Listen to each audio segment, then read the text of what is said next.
Mobile performance and premium comfort. Get your $1,000 Black Friday bonus now. Conditions apply. Ask your GMC dealer for details.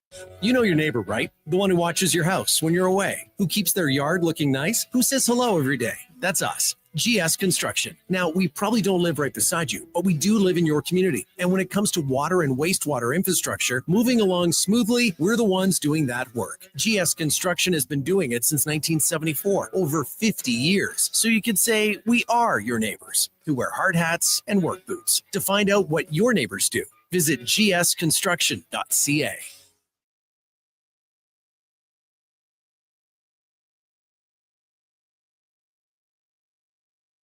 This is Sports 1440 and the all-new Fantasy Frenzy with Halley and Douglas. Presented by Wilhauk Beef Jerky, home of Alberta's best beef jerky.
Morning. Thank you for tuning into Fantasy Frenzy here on Sports 1440, brought to you by Wilhauk Beef Jerky, home of Alberta's best beef jerky. Online at willhawkbeefjerky.com. Connor Halley, Brandon Douglas, got Josh Fenwick and Sam Wilness keeping us on track here as we roll through the hour here on Sports 1440. Maybe you're streaming online. Maybe you're watching us on YouTube, Facebook, X, or Instagram. However you are consuming the program, we appreciate you.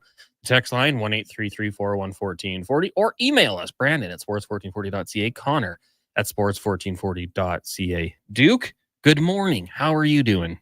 Good morning, Connor. I'm well. I'm looking forward to an action-packed Thursday evening. We got Oilers back at it. My Texans hosting Thursday Night Football. The Critters kick off their season at the Beaver Dome in Castor. It's so many things happening. I'm worried I may not be able to keep up with it all. The Beaver Dome. The Beaver Dome. Castor is French for beaver, as I'm sure you know. Yes. As a proud Canadian semi-bilingual. So, there's lots of beaver stuff around town, including the famed Beaver Dome. How big is the dome? What's the capacity? I don't know. A few hundred people, I would guess. Same as any standard small-town arena. Well, you guys are going to make the trip out there for the big game. Probably have some pizza, maybe a few pops on the way. It's going to be good and tasty. You guys had first round wings in here? Yeah, that's two sets of first round wings within 12 hours for me. Well, maybe slightly more than that, I guess. Because we'll get to the second set or the first set later, maybe. Because we got to talk about that. What happened last night? Ugh. But this morning, salt and pepper boneless. Those were my go-to. And then, well, that's what Laddie had. Josh and I shared an order of buffalo truffalo garlic parm or something like that. They were really several things working all at once on that, and they were excellent. I will say, one was not enough. I might have to go down to first round at lunch and grab some because it was tasty. My other move there on top of the boneless salt and pepper would be a little side of ranch, and then dip it. Delicious. Maybe have the carrots, not the celery. Well, I just ate the celery here because I hate to see things thrown away and nobody else want it. I don't like celery. I actually think it's like the worst vegetable. It's terrible. You can put peanut butter on it, put whatever you want on it. I don't really care for it, but I just scarfed it down. Probably good for me. I almost certainly don't eat enough vegetables on a day-to-day, week-to-week basis as is. Thanks to mix in some veggies. You got to keep it green every now and again. I jokingly said yesterday, I don't eat vegetables. And Sam, the intern, screamed at me. What do you eat? Well, Sam, I'm a protein man myself. A lot of carbohydrates. I got a protein iced latte here. I like to drink my vitamin C. Yeah? Attaboy. Smoothie form. orange juice. The way to do it. Hold off the scurvy for at least another month. Now, you mentioned, of course, we can talk some NFL if you got any questions regarding your fantasy football lineup. And I got one that came in earlier. Ooh. But Oilers last night. You were at first round because you were doing post-game coverage with Donovan Paulson and Landon Ferraro, as we do all the time here on Sports 1440. And the Edmonton Oilers were in action. And it was a similar story, but not the same old story, as they lost once again. It's essentially 5-4. Couple empty netters made it look a lot worse than it was. Caps got the big win. In the past, when the Oilers lose, 5-1, I'm usually one to say, well, they allowed 5, but they only scored 1. So there's 2 problems here. Last night, they scored 4. Stuart Skinner, was having a hard time keeping it within grasp. Like, as soon as they get within 1, give up another goal. It was a tough one for the Oilers. For the people out there listening and that are blaming Stuart Skinner and the goaltending, I'm good with it this time.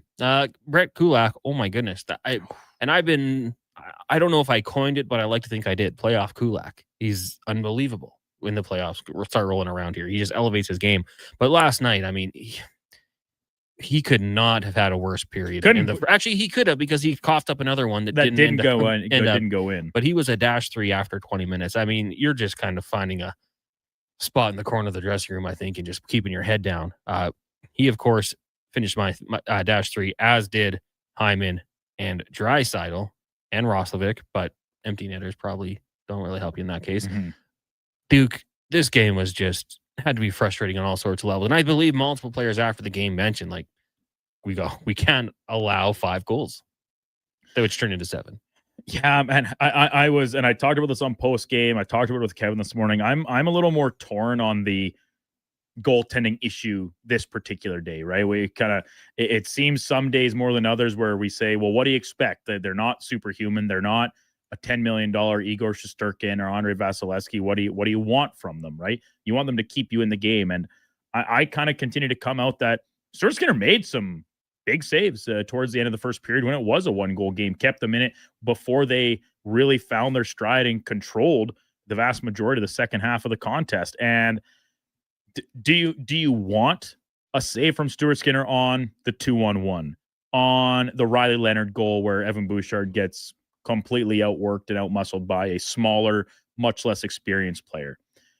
I'll hear the arguments, but I'm not sure I'm fully committed to them just yet. And it continues to boil back to the goaltending can and needs to be better. Full stop. But last night in particular, I'm once again saying, like, is that the reason they lost the game? I'm sorry. I'm still going to hone in on defensive zone work and coverage inside your own blue line.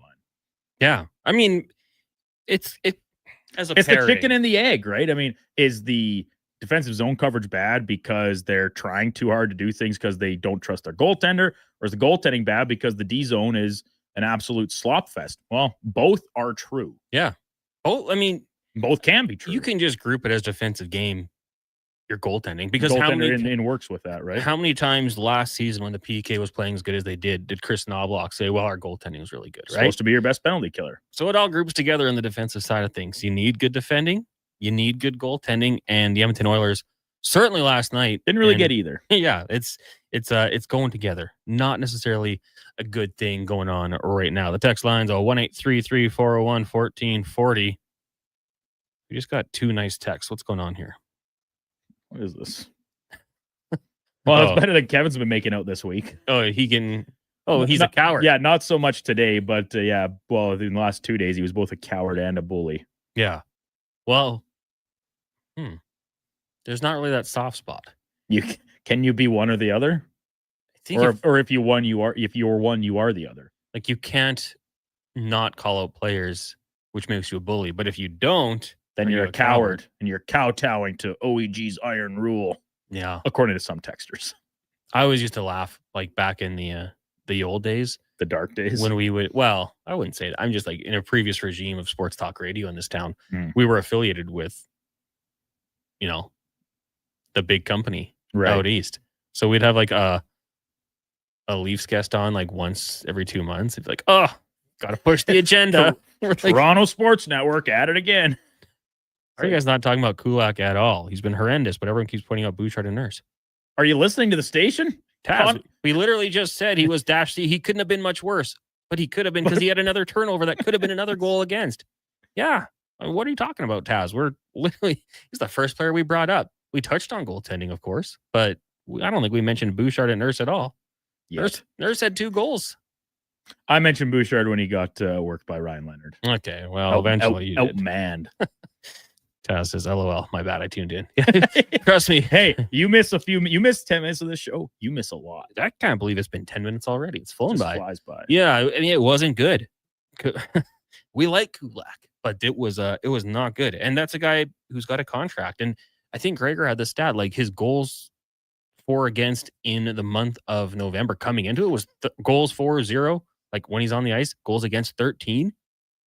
Well, chalk up 3 more because he was not on the ice for any of his goals last night, at least to my best knowledge when I checked during post game. Tiger says, if you're a bully, then you are a coward. Well, Carriers cannot win in this situation then. So that's what I kind of meant. Like, if you're a bully, I think you're like by association a coward, but not all cowards are bullies. Like, you can just be cowardly. Yeah.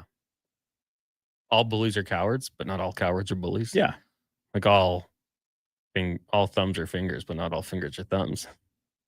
Wow, I'd never heard that one before, but it's true. Think about it.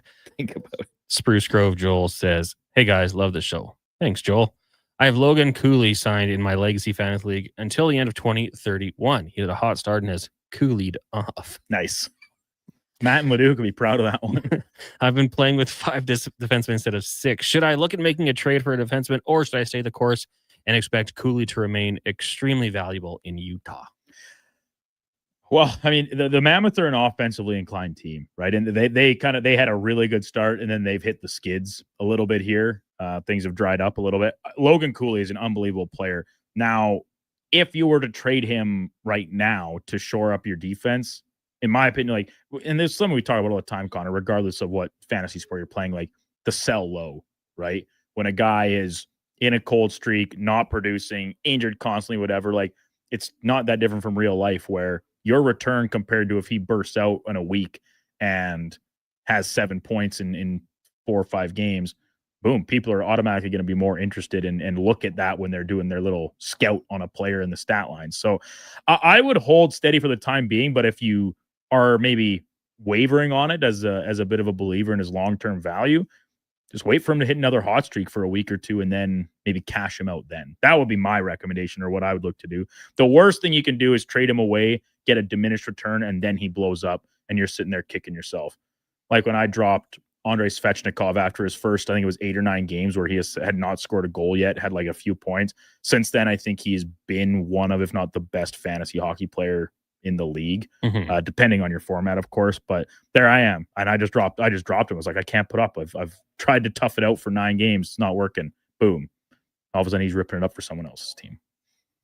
Dallas says the fact is the Oilers played great, scored 4 goals, held the team to 19 shots, but they had a 737 save percentage. You're not going to win with a 737 story. Did you just say the Oilers played great? Were we watching the same hockey game? I mean, you can't allow 5 goals and say they played great. Offensively, they put up 4 goals. That was good. And but as a team, they still not play great. The first 3 they scored, Connor, tell me what these 3 things have in common. Darnell Nurse shot from the point. Vasily Podkolzin on top of the crease, waves at it, kind of fools Thompson's eyes a little bit, gets through him. Second goal, Darnell Nurse, point shot, couple bodies in front of the net. Thompson never sees it, goes past him.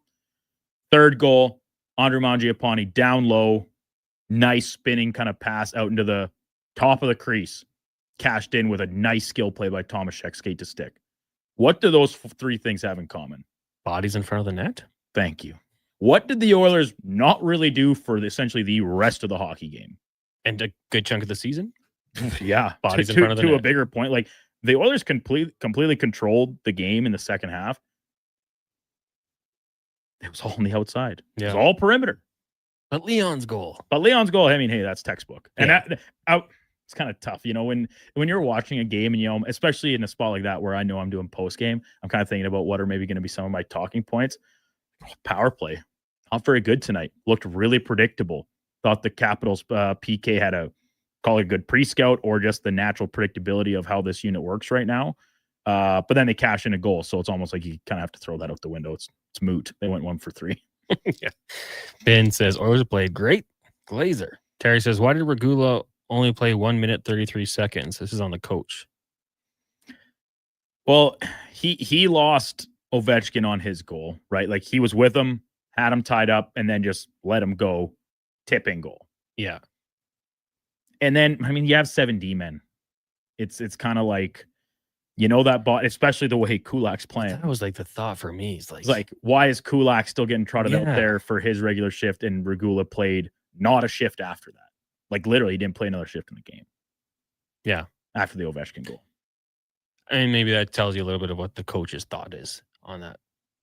Like, still rather trust the vet. The vet. And you know what? Like, I don't know if you could, maybe you guys talked about it with Landon after, but like he reiterated so many times during pregame, like, and he's like, I hate to go back to it, but you know, they're letting players get in front of them and like in between Skinner and them, like they're getting goal side. And it's just like, you have to get in front of them and remove them from that area. And a couple goals in the first was like, God damn it. That's exactly what Landon said. The Oilers defense is not populated by Quinn Hughes type players, like stature wise, right?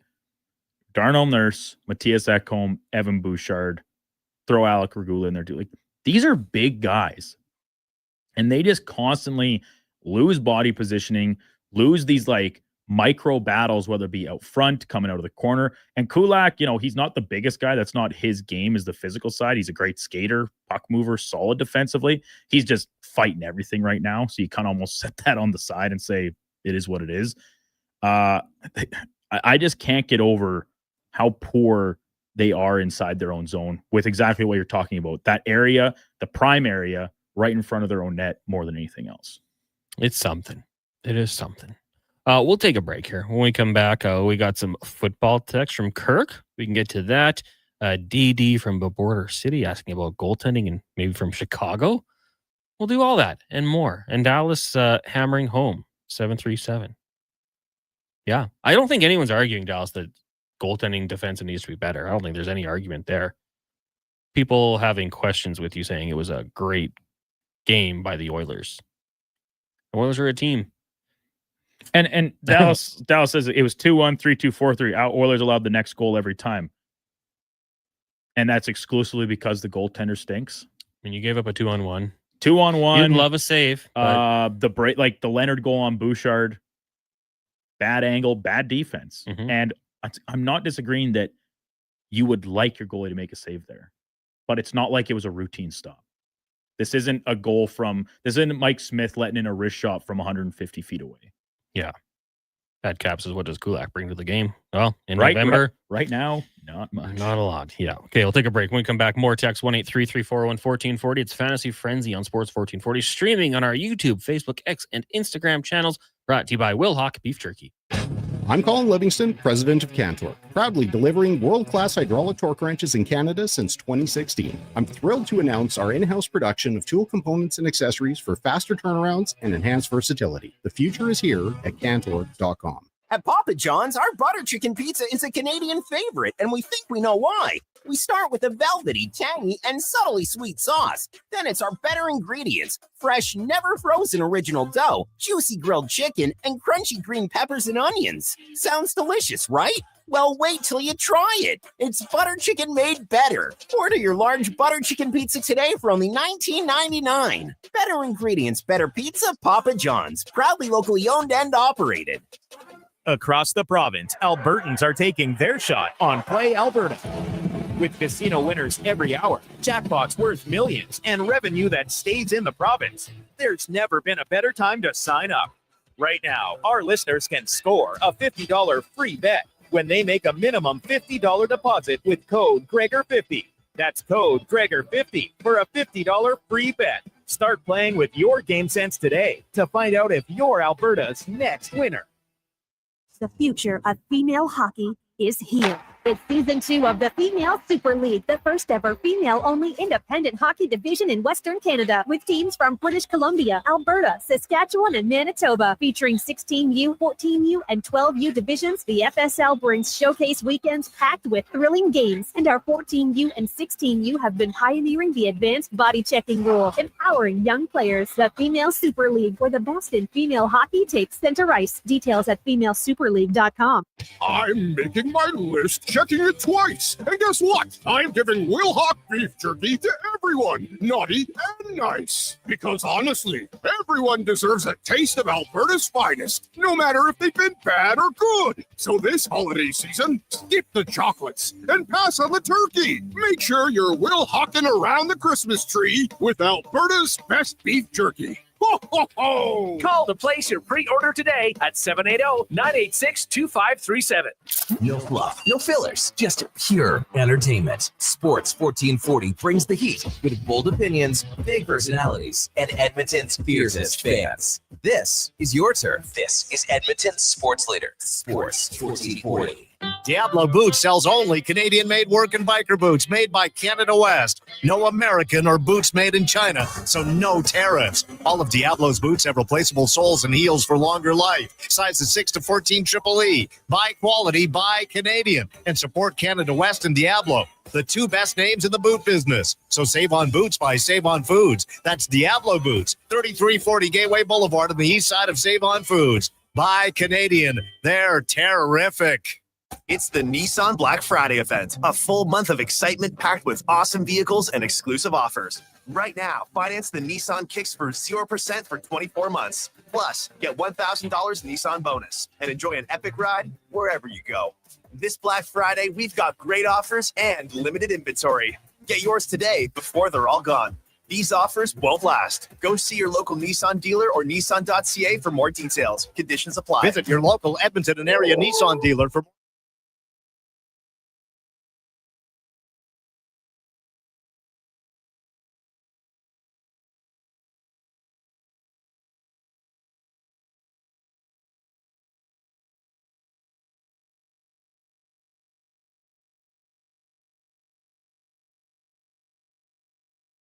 Who should start? Who needs to hit the bench? Find out with Fantasy Frenzy with Halley and Douglas. This is Sports 1440. Presented by Will Hawk Beef Jerky, home of Alberta's best beef jerky.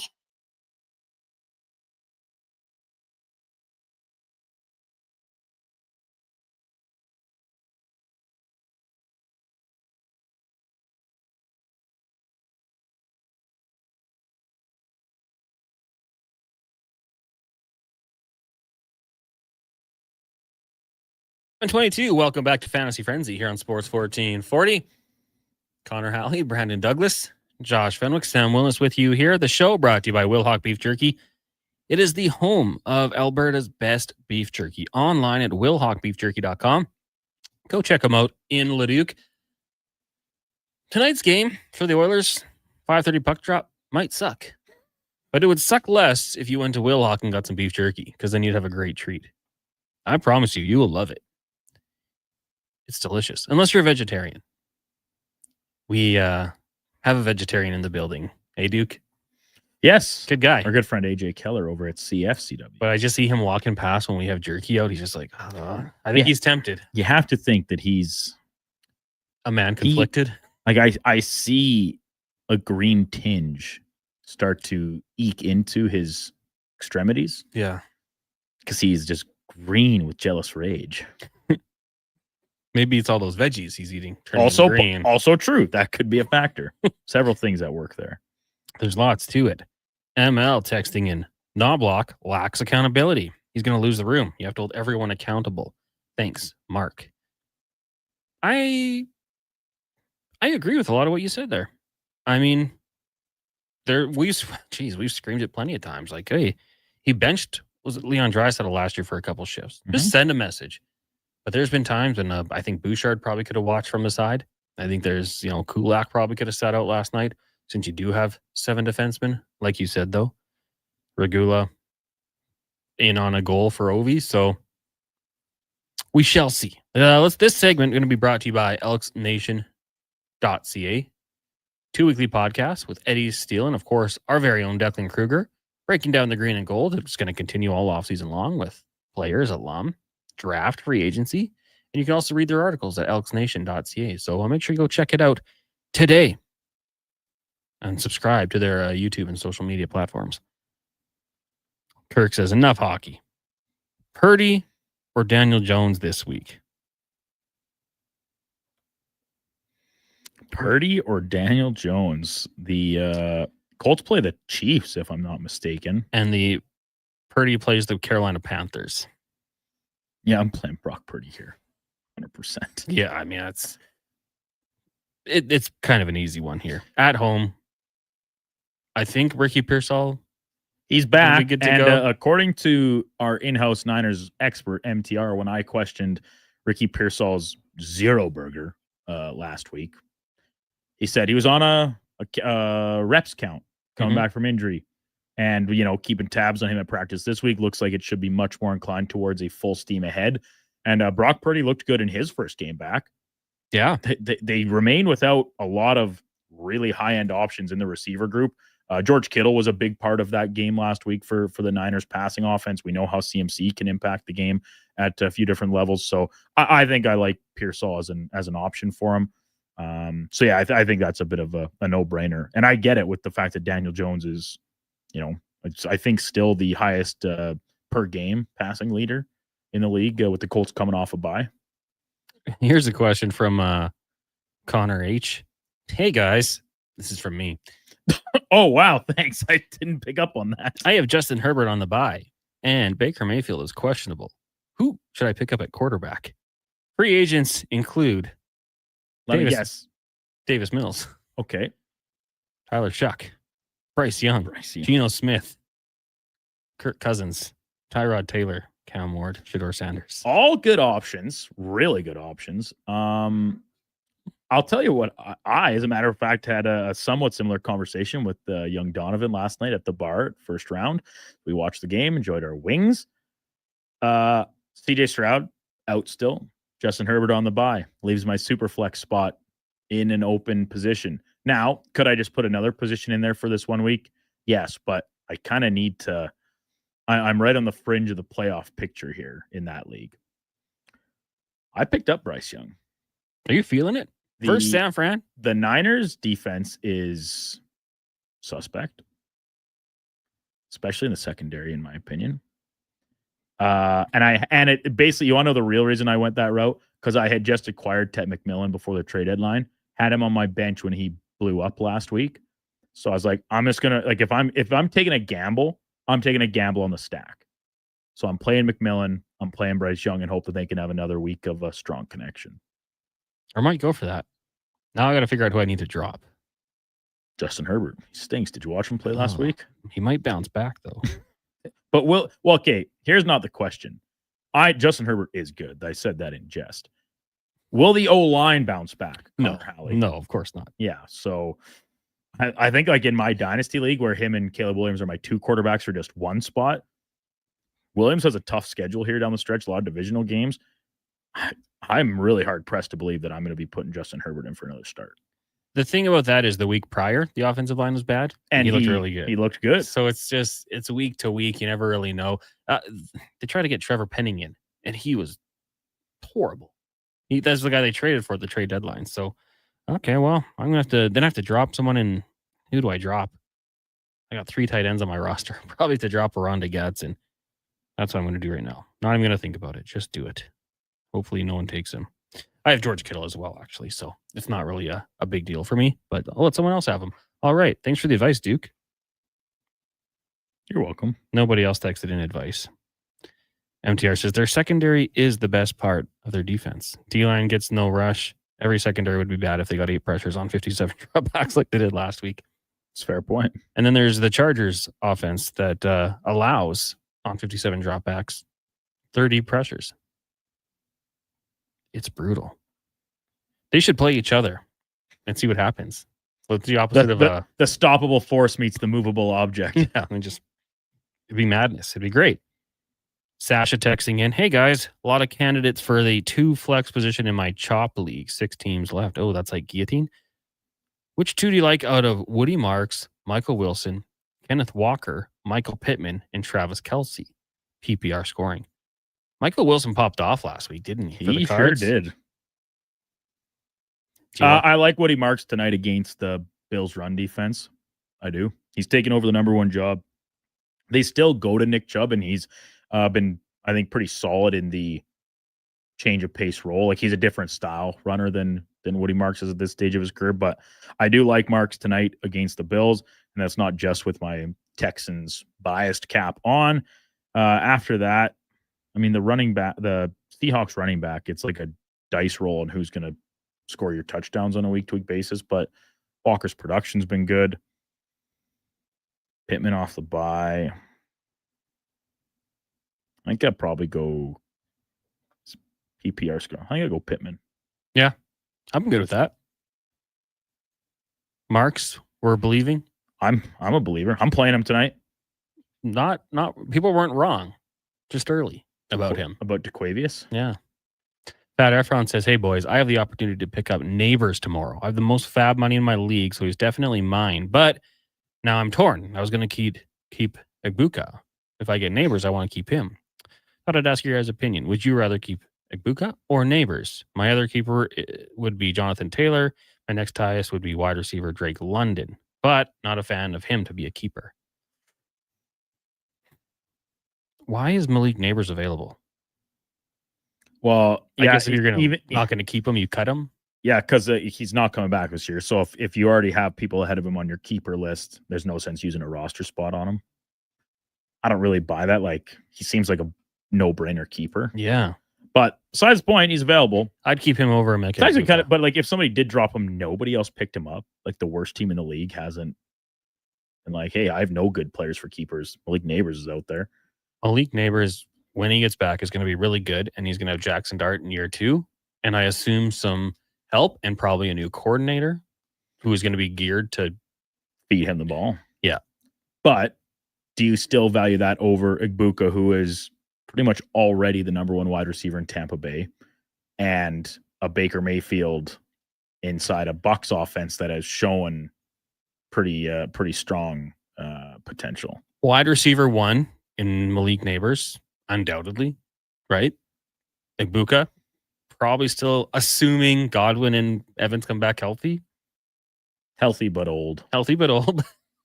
Yes, I think I still like Malik Neighbors. I think Malik Neighbors is so good. He's a bona fide potentially top receiver in the league type talent.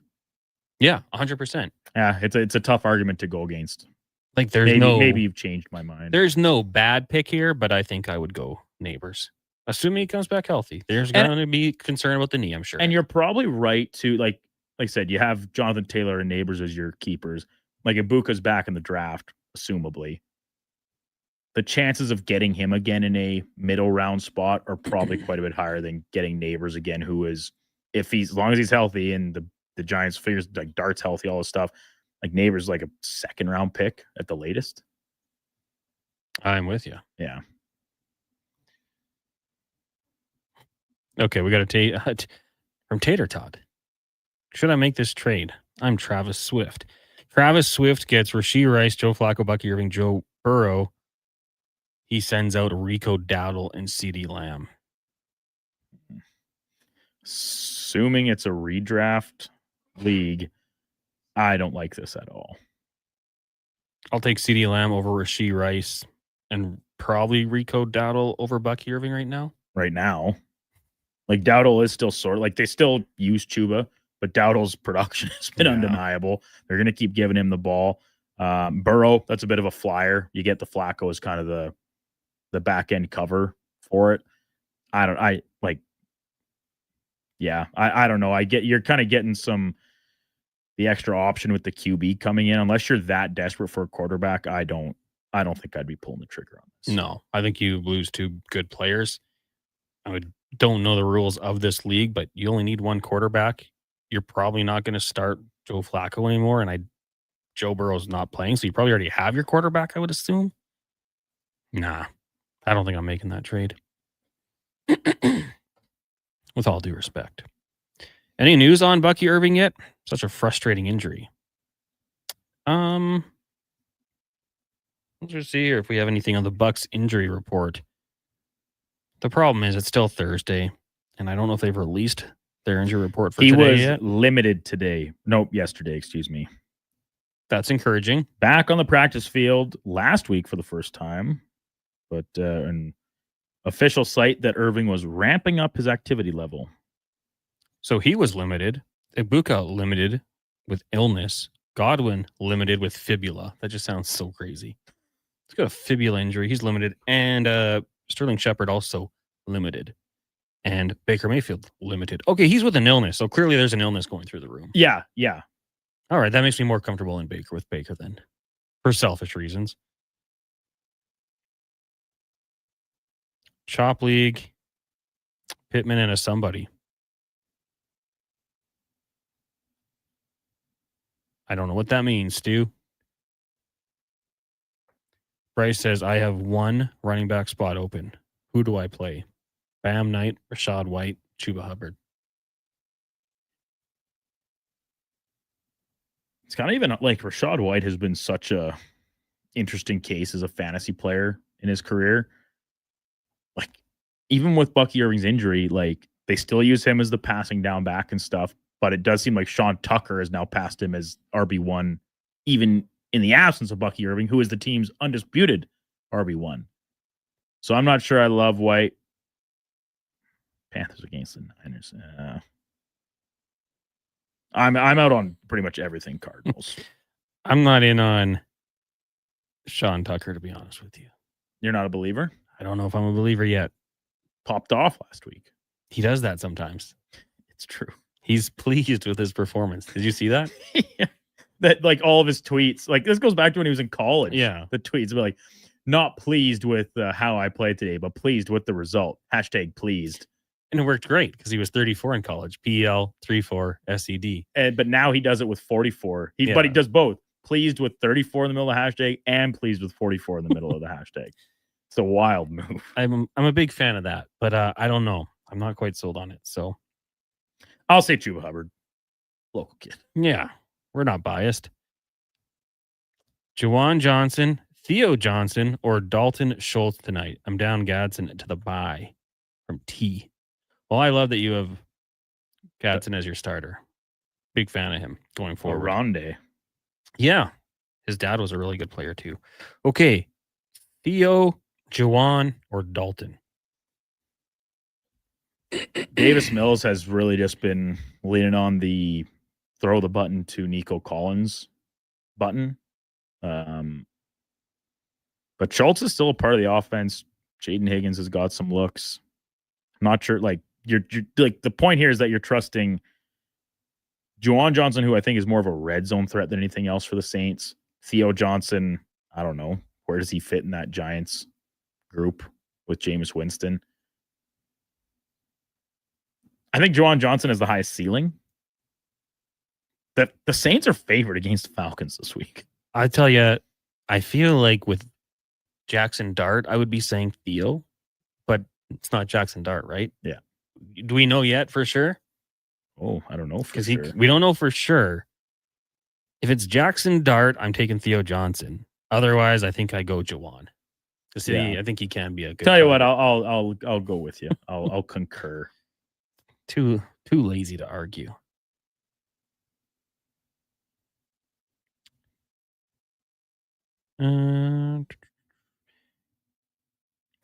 Jeff on the farm. Hey guys, I'm not hearing any fire the goalie coach talk this year. Maybe it wasn't all Schwartz's fault. Weird. I'm not hearing as much about how Stu Skinner's weight loss is going to make him infinitely better on his lateral movements. Dang, those couple pounds.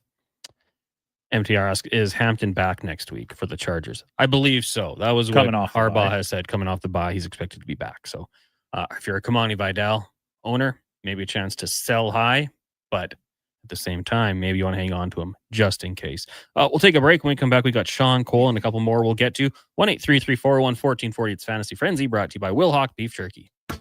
Actions speak louder than words. Japa Machinery Group puts your construction plan into action with XCMG construction machinery you need. Available for rental or sale. Learn more at japamachinery.com. They're not just a grocery store. They're a butcher, a baker, a cafe, deli, rotisserie pizza, and restaurant, all under one roof. Loca Quality Market does food differently with 2 locations to serve you. Edmonton and Sherwood Park. Visit loca.ca. And here comes Action Electrical Service Team sprinting onto the scene. These are your first responders for any electrical emergency. That's right. With their fleet of service vans and specialized gear, they assess, they service, and maintain electrical lighting and automation systems. They're all about rapid response. Quick diagnostics and repairs to restore power and safety fast. Hire the Action Electrical team to bring home a win for your project. Visit actionelectrical.net. Hi, Mike here from Northgate Chevrolet Buick GMC. Snow, colder weather, shorter days. November is officially here. But it doesn't all have to be bad news. If you're thinking about a new or used vehicle, now is the time. Massive savings, 0% financing, and don't forget tires at cost. Yes, that's right. We sell winter tires at cost. There's lots to celebrate in November. And as always, we'd like to thank all of those who have fought and served for our country. Stop in and see us today, 13215 97th Street, or visit us online at northgategm.com. You're in Northgate country. Aloha Edmonton, it's back. Century Vision Care's 4th annual Maui Christmas event on Friday, December 12th from 9 to 5. Century Vision Care, Edmonton's biggest Maui gym retailer, is bringing the island spirit to your holiday shopping. Enjoy in-house savings on all prescription and non-prescription Maui gyms, plus giveaways, prizes, snacks, and beverages all day. Same-day eye exam appointments are available, and they direct bill most insurance plans, but spots are filling fast. Get ahead on your Christmas list and treat yourself to a new pair of Maui gyms. Visit Century Vision Care on Instagram. This hockey season, before every game, check out the pregame show with Andrew Walker on Sports 1440. It's brought to you by Titan Supply, your only source for rigging, lifting, and hauling products. Visit titansupply.ca. Your front row seat to thousands of legendary concerts is here. This Black Friday, save 75% on Stingray All Good Vibes through Prime Video channels. Man, I feel like a woman. For just $2.50 a month for 2 months, you can see the icons you love, Bruce Springsteen, Shania Twain, AC/DC, and more, right from your living room. Ready for the show? Subscribe at primevideo.com/Stingray. Prime membership required. Restrictions apply. Jingle bells, jingle bells, jingle bells. Tired of the same old holiday tunes? Spice things up with the sound of a Wilhauk beef jerky bag being torn open. It's the carol that everyone wants to hear, promising a chorus of tender, perfectly spiced beef jerky. This holiday season, make sure you're Wilhauking around the Christmas tree with Alberta's best beef jerky. Call to place your pre-order today at 780-986-2537.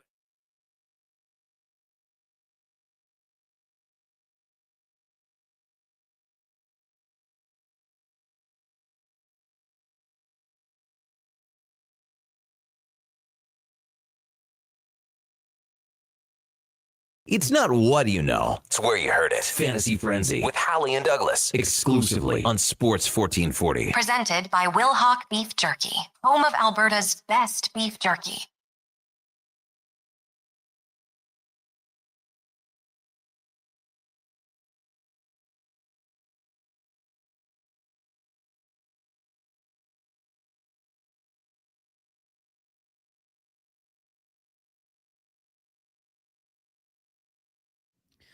$11:43. Welcome back to Fantasy Frenzy here on Sports 1440.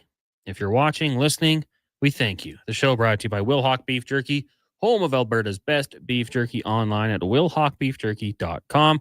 Coming up next is the Lowdown with Low Tide. Alan Mitchell, Declan Kruger, back in the saddle. They're going to be joined by Bagged Milk. Eric Erlenson will join them, talk about some Tampa Bay Lightning as well. And then at 2 o'clock, it is the Jason Greger Show. Will Mike Rupp join us? Also, it's Thirsty Thursday. So David Owens from Sherbrooke Liquor will be by. Terry Ryan, 5 questions. We got Justin Bourne of Sportsnet coming by to talk some hockey. And then at 4:30, pregame coverage with Andrew Walker. Landon Ferraro will swing by. And then Cam Tate's 2-minute warning. So quite the busy afternoon here on Sports 1440. Then once it all wraps up, Ooh, 5:30 goes to what? 7:30, 8:10, 8:15 maybe. Post game show with Walker, Paulson, and Yeah, last night we started around 7:45, so 8:15 would be pretty apt. Hey, I've done a few post game shows. I know how long they usually go. You're very sharp, Connor. Typically, and then you get that overtime. Just throws things out of whack. And then a 40-round shootout. You're just sitting there waiting. Like, Yeah. why is this happening to me? Well, it's entertaining. 40 rounds. Is it? I don't know. I'm so over the shootout now. I hate it. I don't hate it, guys. Can we do 10 minutes of 3-on-3? So or hockey, minor hockey week. Oh, just eliminate Drop players off. How awesome would that be? That I would be more on board with that. In my opinion, if you were going to play longer overtimes or allocate more time, I would want to see a backcourt violation rule put in place. I could be down with that. Yeah, none of that turning back. Because like if teams know they have an extra 5 minutes, like you'll see even more of the loop back around, come out of the zone, spin around, all this stuff. And I think like it because doesn't the PWHL have that rule? I'm pretty sure they do. I don't know if it's the blue line or the red line though. I think the red line would be fine. You can clear the zone and then tag up and head back in. But yeah, don't like loop all the way, pass it back to your goalie while you change. I'm on board now for minor hockey week. Yeah, let's get that going. Let's like try and champion. People would hate it. People really hate but this. All of a sudden you got McDavid versus McKinnon 1-on-1. 1v1. It'd be like Bombay versus the dentist. Iceman. Gunnar. Well, Gunnar Stahl was the player. Was the player. 1-on-1. Prentice the dentist. Yeah, he's like McDavid's on a breakaway, and then McKinnon chops him down, just like Matty does. It'd take me back to like the ODR outside the Dublin rink, where there was some kids that they played, like they could skate and shoot and everything, but they never played minor hockey. They would just do it casually. And so then if you were out there with the boys or maybe by yourself after everyone left or before they got there, they'd be like, oh, let's play 1-on-1 posts. I'd be like, I don't really want to do that. Not very fun. But that's what I would feel. It's like the equivalent of like street ball. Yeah, I guess. Or like in the Sandlot when the kids played the real baseball team. Yeah. That's it. Anywho, enough movie references. Let's get them to the text here. Cole the Plumber says, hey guys, looking to shore up my wide receiver position for a little bit for the playoffs. I currently have Pickens, Ladd, DK, and Terry, looking to add one of Waddle, Devontae Smith, or T. Higgins. Which would you get for the rest of the year? I was able to pick up Burrow on waivers, so only reason I consider Higgins, Superflex, full league PPR. I'm Devontae Smith, personally. I like Jalen Waddle. The A.J. Brown situation is devolving, I'm sure, as we speak. Does it seem like he's done there? Yeah. Like a draft day trade or something? And this is all information I've heard secondhand from like Diana Rossini's done a lot of reporting on it at The Athletic, if I recall her platform correctly, that like he absolutely would have been traded this season in year, but the cap penalties as a result would have been quite steep against the Eagles. And so instead, I think they're toughing it out and re-looping around to it in the offseason. Yeah, I could see it. I mean, it didn't look good. Dude, like, he straight up has said, like, on when he's streaming and stuff, that he's like, bleep show. It's a bleep show, and I don't want to be here. And I'm paraphrasing, putting words in his mouth, but it's not pretty. And you and I have both been in agreement in the past, Connor, that you do like a little, piss and vinegar out of wide receivers sometimes, that diva element, because the swag makes you good when you're playing that position. But it also, can't stretch to the point of being a malcontent. Yeah. When you're winning football games, it can't be a problem. Yeah. Sean texting into 1-833-441-1440. Hey guys, can you analyze this trade for me? I trade away Walker, that's Kenneth, Xavier Worthy, and Pittman to receive Teteroa McMillan, RJ Harvey, and Quinton Johnston. To me, it's all the same, but McMillan is an upgrade on Worthy. Do you agree? So, okay, well, that mean Pittman and Johnston. I think that's a downgrade. Yeah, that's a downgrade there. Walker to Harvey. I like Harvey because Dobbins is done. Up in the air. Is it confirmed? I must have missed that. My apologies. Yeah, sadly, we knew it would happen. I hate to admit it. Yeah. And then McMillan, I think, is an upgrade over Worthy. So yeah, I I think you're kind of getting some balance in that. You're kind of shuffling the deck chairs a little bit here. But it's some different looks that I don't hate. Like, I think the McMillan over Worthy at this stage, when you look at the Chiefs play offense right now, is pretty substantial. And the RJ Harvey thing, I mean, there's essentially no competition for him now. Yeah. So he's going to get a ton of reps. And Walker, we've seen it a few times. Charbonnet gets in there for the red zone. Dude, they have like another guy in there now that sometimes comes in too. Who? I can't even remember his name. Who is this man? I'll tell you. Where's Seattle? Is he a vet? Is he a rookie? No, I think he's a young guy. Running backs. Great radio. I mean, I could just hop to another text. Halani. Halani? George Halani. Boise State, 25-year-old. All right. Did he have a touchdown again? Stealing reps, potentially. He had a touchdown against the Cardinals, not last week, the one previous. That's his only touchdown? Yeah. I still like Charbonnet there as the 31 yards. the It's thief. season high. But he got 7 carries. Trev says, fantasy hockey question. I have Duchesne on my IR and was hoping you had some insight on when he'll be back. Thanks. You got any idea on Matt Duchesne? Well, I'm in the same boat actually as it, but like you said, this most recent report that he is heading on this road trip to our side of the border, you have to take it as encouraging, right? That he's traveling with the team, but because it's weird because I felt like it was only a few days ago I'd seen that Duchesne injury could be more serious than originally thought. I mean, concussions, we just don't know. Yeah, and it takes It can one. go so many It ways. takes one setback to completely restart the process over again. Yeah. Oh, he's skating tomorrow, and then he skates, and it's like, And it's nope, like, well, can't do yeah, it. not having a good time. Check in again in 3 weeks. Exactly. Yesterday, the Edmonton Elks signed Noah Curtis and Cordell Jackson to extensions. Today, Jordan Williams was locked up, as was Robbie Smith. Yeah. So Ed Hervey doing work this offseason, or this week, I should say. The offseason's just began. All members of that defense shoring up the key pieces for the green and gold next year. Lone Star Len says, okay, I was all in on Stuart Skinner. I got his rookie card and his jersey. It's kind of my retirement plan. Local guy, great guy. But I think it's time to rethink my retirement investment.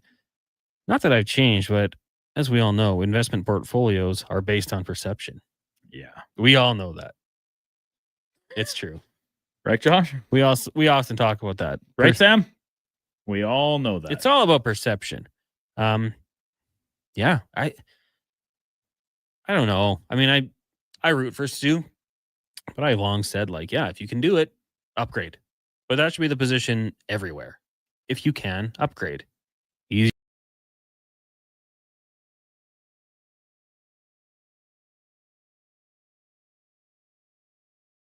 Be kept for him next year, and he's 3-8.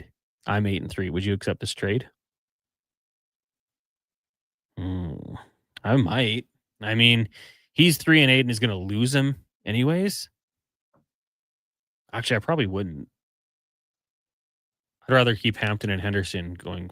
Yeah, like so you could keep CMC. He can't. Actually, if I'm him, yeah, I would make that. No. MTR could keep CMC. Assuming this is a league where like a player with a specific team, like it's keeper years per team, not just in total. But the current owner of him cannot keep him. But CMC or MTR could also keep Hampton and Henderson. I think I'd rather just keep the two guys. That's and if Hampton's back, Henderson, I get it. Like Stevenson's going to be back in the fold here. Maybe take some of the shine off of him. But like, how can you completely, if you're Mike Vrabel and Josh McDaniels, how can you completely set aside Henderson with the production he's had since taking over the top role? You can't. And like Henderson might do more on like 12 carries. Yeah. So and also they're probably they got a schedule where they could win some games here. They're going to be running the clock. Unless your other running backs or running back singular is like Jonathan Taylor or Devon Achane, I think the 2-for-1 here is like two good backs over CMC is worth it. Like keep the guys you have. I think so as well. And you can keep them. To keep those guys going forward, they could be beasts.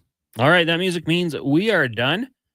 Take our 23-hour break. Up next, it is the Lowdown Flow Tide from noon till 2. Then from 2 to 6, you got the Jason Greger Show with a little pregame coverage with Andrew Walker mixed in there as well. Thank you guys for tuning in today. For Brandon Douglas, Sam Willis, and Josh Fenwick, I'm Connor Halley. We'll talk to you guys again tomorrow. Enjoy the evening. Hopefully positive chats tomorrow after maybe an Oilers victory. That would be nice. Let's get to a Sports 1440 update with Sam, brought to you by Wilhock Beef Jerky, home of Alberta's best beef jerky. Check them out online at wilhockbeefjerky.com or pay them a visit in Leduc. This is a Sports 1440 update.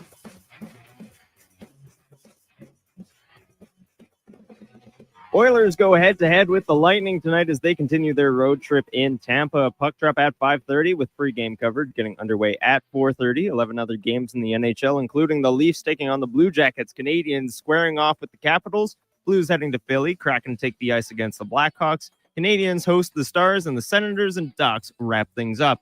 Week 12 in the NFL kicks off tonight as the Bills head to Houston to take on the Texans. Kickoff at 6:15. 4 games on the hardwood tonight as the Clippers go head-to-head with the Magic. In Orlando, Hawks square off with the Spurs. Bucks take the court against the 76ers, and Kings and Grizzlies round out the night. Coming up at the top of the hour, it's the Lowdown with Low Tide here on Sports 1440, and this has been your Sports 1440 update with Sam Wilness. This is Sports 1440, a Stingray radio